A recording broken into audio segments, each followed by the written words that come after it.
It's been a while since we've been able to enjoy a live, in-person music festival.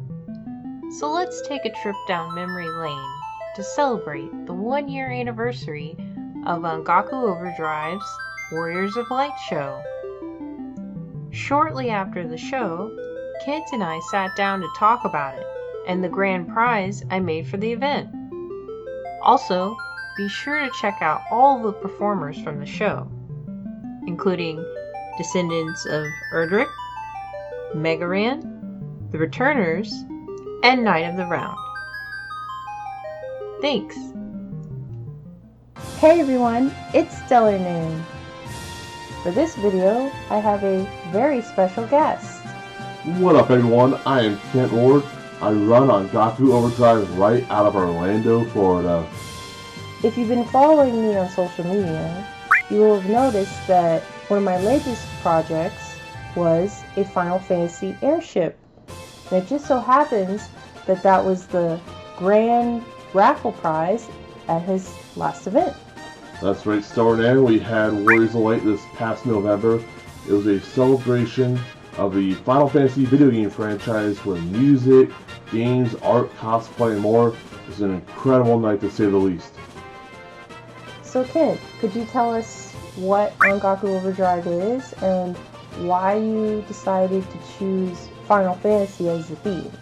Alright, so at Ongaku Overdrive we put on concerts throughout the year. Ongaku is the Japanese word for music, of course. And we specialize in events that feature video game bands, nerdcore hip-hop MCs, chiptune artists, and pretty much the full spectrum of nerdy music. But our big fall event is video game themed, so we've done events in the past for Metroid, Mega Man, Legend of Zelda, and most recently Final Fantasy. We listen to our fans, and that helps decide what our fall theme is. And when we put out our survey after our Legend of Zelda event, there's a massive demand of Final Fantasy for our next event, more so than anything else that was up for grabs. So obviously with video game music, there's a lot of people that have covered and remixed Final Fantasy over the years. There's even acts dedicated entirely to it, so it was a no-brainer to do an event like that. Final Fantasy has an incredibly rich history, 30 plus years, 15 core games plus so many amazing spin-offs, and a lot of fanfare.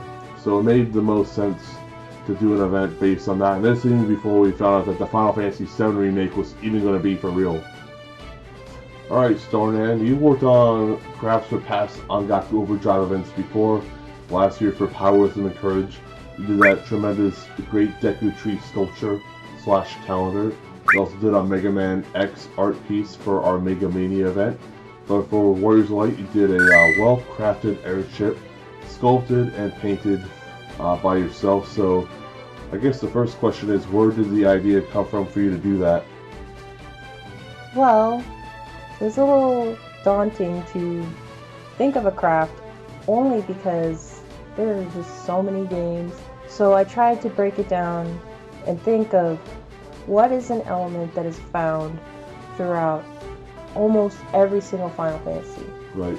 And not only that, what was something that was memorable to me. I remember when you get an airship, you're able to reach areas that you weren't able to before and explore so much more of the world, and it starts usually picking up the pace from there as well. And that's always a really exciting turning point in the games. On top of that, I decided to homage the original game by building the original airship in the first game. Yeah, and I noticed when you had that ship made, you have the red mage, the black mage, the white mage, and the warrior.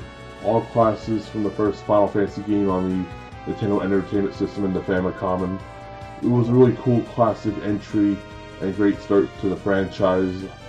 And I don't know, like I think when you think of Final Fantasy, you obviously think of things like all the different magic and summons and Moogles and Chocobos and Cactuars, but the airships have been there since day one before any of that other stuff. Well, putting together, I guess what went into making the airship? I actually made it twice because unfortunately I accidentally broke it the first time. Ooh, that's not good. But I used a variety of materials, Most of it was clay. I used some aluminum foil as a base within some of the clay. I used wooden pieces for the poles on the airship and craft foam for the propellers, the fins on the propellers. I also used a wooden mold, a silicone mold for the wood texture that goes around the ship, and a plastic bottle cap that I inserted on the bottom so you can get the coins out because it's a piggy bank. Oh yeah, that was the other thing. So Stornell, when she makes her crafts, she likes to make sure there's a functional aspect to it, not just that looks cool, but also is useful in different ways. So if I'm able to. Yeah, and having it as a piggy bank is cool. You can store your gil in there, yeah. Treasure hold. Yeah, there we go. So, besides the airship breaking the first time, what are some other challenges you had when putting it together? It's always kind of hard to start because you have to figure out what it's going to look like, and then kind of deconstruct that in your head and then put it together, if that makes sense. Yeah, 'cause you're not like writing a bunch of steps like I'm gonna do this, I'm gonna sculpt it this way, then I'm gonna attach the poles this way. Like you have a lot of that in your head, right? I kind of reverse engineered. I can envision what it's supposed to look like, and then like, okay, what do I need to do to get there? So that's gonna be made out of that. That's gonna be made out of that.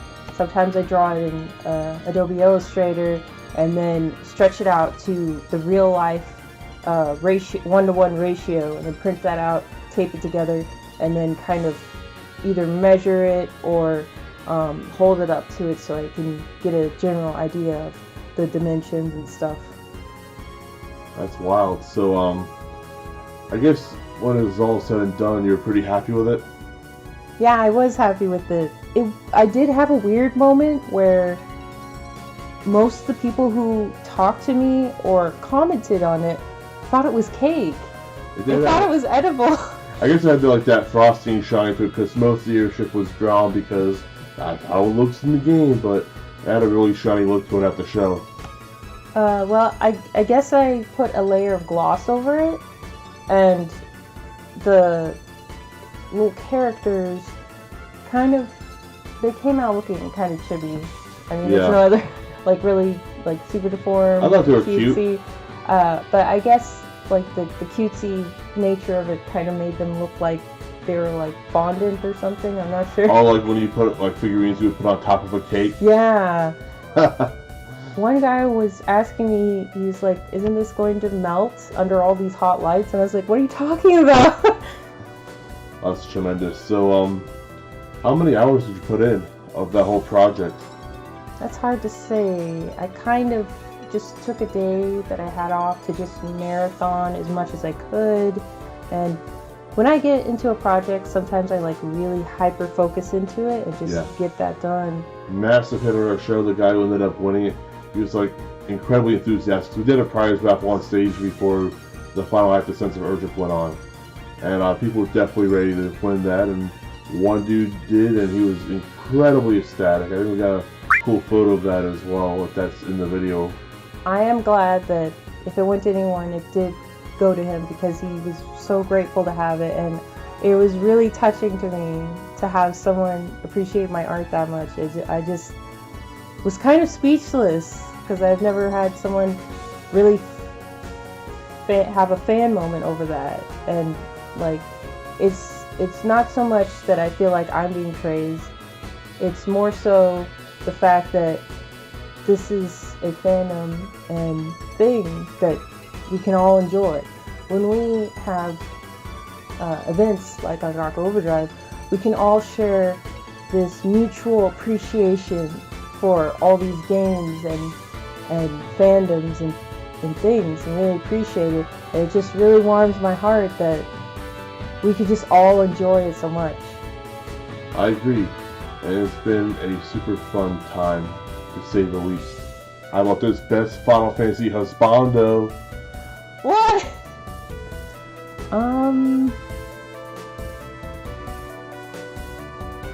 Sable. No. You suplex trains! That's your Final Fantasy husbando. Oh, Don't okay. get it twisted. Alright, my bad, y'all. My bad. Thank you for watching my video. If you enjoyed it and want to support me, join the Stellar Fam by subscribing to my channel. Then right, you should all smash that subscribe button. She's about to hit a milestone, y'all. Get her that. Help her get that YouTube recognition. Get her that algorithm. And also, she's got a Ko-Fi, right? Maybe. Yeah, so throw some money at her Ko-Fi. There's a link in the description down below. It takes a lot of work, a lot of time, and craft materials aren't cheap, so it helps her out with making cool craft videos, such as the one you just saw, and many more to come. Alright, this has been Stellar Man. And I'm Kent Ward.